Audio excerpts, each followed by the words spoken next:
random thing requirements. Basically, yeah, just everyone group up over here.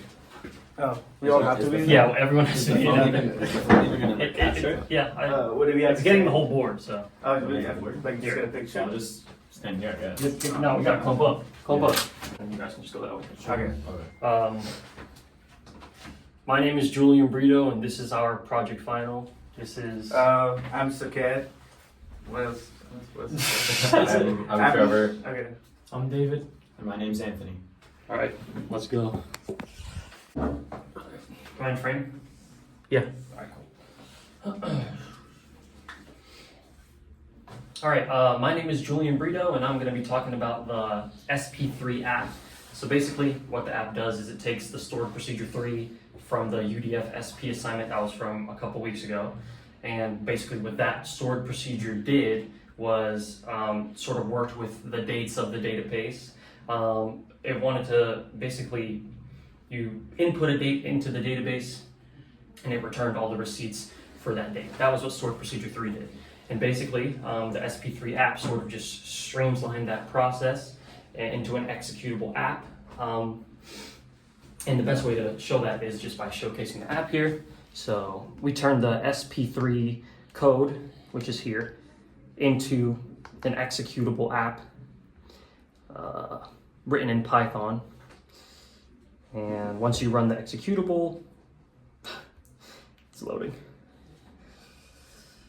There we go. So once you run the executable, say you just input a date, I'll choose the date that shows up the most in our database, which is 2025, September 18th.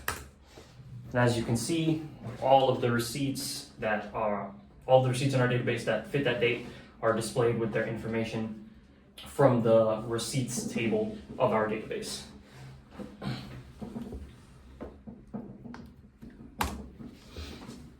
As for the structure of the app, the SP3 app, basically starts off with a connection string that connects the database to the executable app, EERDBS20. The main function asks the user, the main function codes all the guts of the app. So it asks the user to input a date, and then it executes the stored procedure 3, which is in the database. And after it executes that stored procedure, the app displays all of the returned receipts for the user to see. And there is at the bottom of the SP3 code, the backend code, there is an accept function which prints an error if there's any errors. So if someone just types random stuff into the date column, then you'll be met with a DB error thanks to the accept function. All right. Ready to go? Yeah. All right, when you're ready. All right, so to show the vulnerabilities in the app, we created an unsafe version, which was deliberately made to show SQL injection specifically. It does not use a stored procedure, which leaves it vulnerable for SQL user input. The unsafe version does not have any validation checks or proper error handling. So the users can inject anything malicious into the database as shown in the command here. The command is supposed to just show the receipts with the date 9/18, but because SQL injection is allowed, we are able to see the entire database.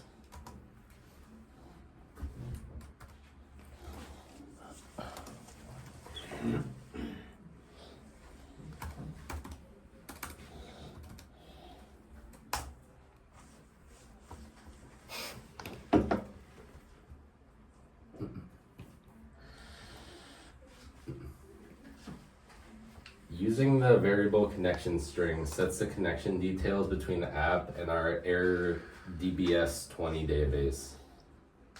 The accept function prints the error message in case of an SQL injection or other error, and this causes the user to not be able to directly input the SQL query string and does not allow attackers to inject malicious commands of any sort.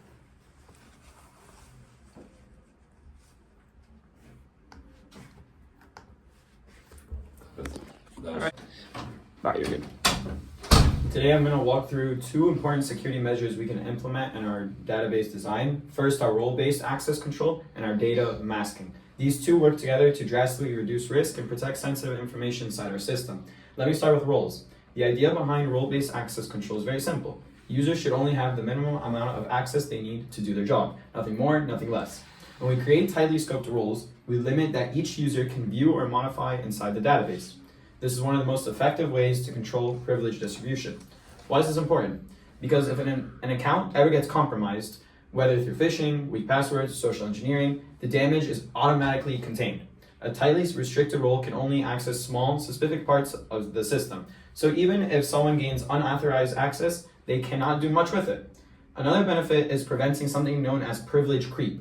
This happens when users slowly collect more permissions through lateral movement over time simply because it's convenient to grant access without removing old privileges. If this continues to go for months or years, they eventually end up with users who have far more access than they should. Proper role design eliminates this problem because every permission is intentional and tied to a specific, clear, defined responsibility. In our database, we can create roles that mirror real tasks rather than giving broad all access permissions. For example, the net cost calculator role would only be available to access cost-related information necessary for calculations, nothing outside that scope. The item inventory role would only work with inventory tables. This approach would keep our design clean, reduces security exposure, and supports proper auditing because each role tells you exactly what type of action is being performed. Next slide, please. Now let's look at the second measure, data masking. This is an extra layer of protection that works together with roles to prevent unnecessary exposure of confidential data. Even if a user has the correct role to run a query, that doesn't automatically mean they should see all the raw information. Data masking lets us censor or partially hide fields so that sensitive information is only visible to users who actually need it. For example, if someone is in an analytics role, may need to see purchase totals, but not full credit card numbers or full phone numbers. Data masking allows us to selectively reveal or hide information depending on the privileges assigned. One of the great benefits of masking is that we can implement it through secure views. Instead of letting users directly query high-risk tables, we can route them through views that automatically mask sensitive fields. So instead of exposing, for instance, a customer's full phone number, we could show something like --1234.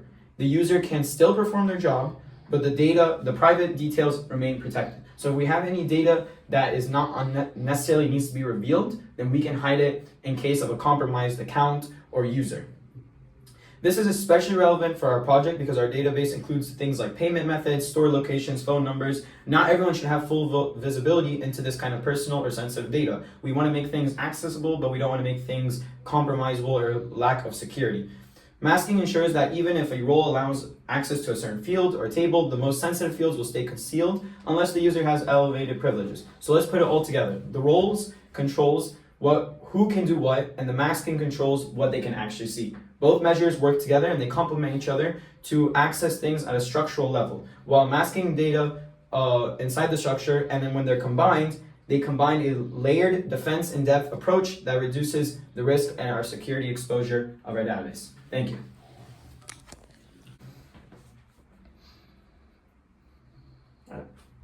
Hi everyone, I'm Saket and I'll be covering the project redo section.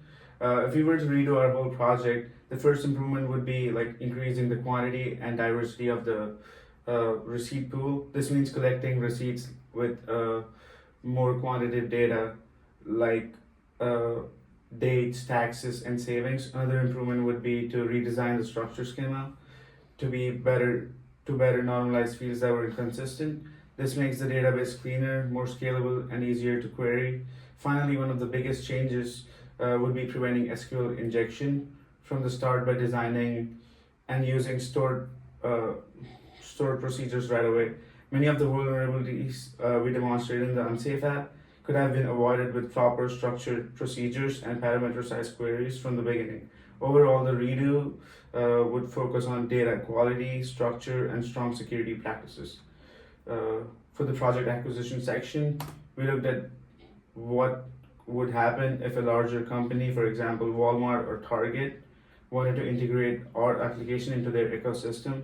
An acquisition at that scale requires much more advanced security that includes secured passwords, proper hashing, and role-based access controls to protect user information.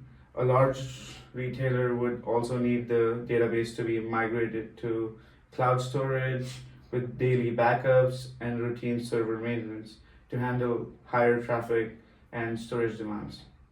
Finally, to protect personal information and maintain customer trust, the system would need live security monitoring, automated alerts, and continuous patching to prevent data breaches or unauthorized access. So overall, acquiring our app would involve scaling up reliability, performance, and especially security. Thank you. All right, ready when you are.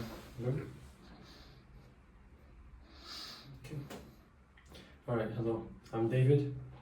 So for this topic, we focus on the social purchasing tracking, which is basically the idea of giving our app more social features by using the purchase data we already collect. The main idea is that we can start generalizing purchase data across all users to produce useful insights. For example, imagine getting a text or notification that a certain item is selling unusually fast, or that today is actually the best day to buy something because historically that date has lower demand and lower prices. You can see this sometimes with like Google Flights. If you look up flights on Google Flights, you can kind of see they do a similar option. If you want a flight from Tampa to Boston, usually they'll have better timelines and better data of when the price is lower. Same idea. On top of that, users could compare their spending habits with other people. So it wouldn't show private details, of course, but instead it would highlight trends, like how their grocery spending stacks up against similar users, or how often they buy certain categories. And there's also a business advantage, which is that companies could have a more direct line to their core customers. They could see real-time popularity trends, get early signals on demand shifts, and tailor promotions based on social purchasing behaviors. We see this pretty much with every single business nowadays, especially in retail. So overall, this idea aims to turn purchase tracking into something more social, more interactive, and more insightful for both users and businesses. The next slide. So now adding social features isn't just simple. So on this slide, we focused on what the app would require to support this safely and effectively. First, with users sharing or comparing purchase information, the app would need a much heavier emphasis on safety. Of course, a platform showing spending habits becomes a prime target for hackers looking to spoof data or scam users or commit fraud. That means our database architecture would need to become more complex. Receipts would need to be tied directly to individual verified profiles, which increases both the technical overhead and the security requirements. So from a social standpoint, we need features like friends lists, comments, and likes, similar to other apps, like pretty much all social media platforms, but customized around purchases and consumption behavior. We could also introduce comparative features that automatically find similarities between users or between different groups of receipts. For example, the app could show that two users have similar restaurant spending patterns, or that a group tends to buy certain items around the same time each month. So while the social purchase concept opens up a lot of opportunities, it also requires stronger safety measures, smarter data handling, and additional infrastructure to support social interaction in a secure and meaningful way so that the bad guys don't interrupt our great system. Thank you.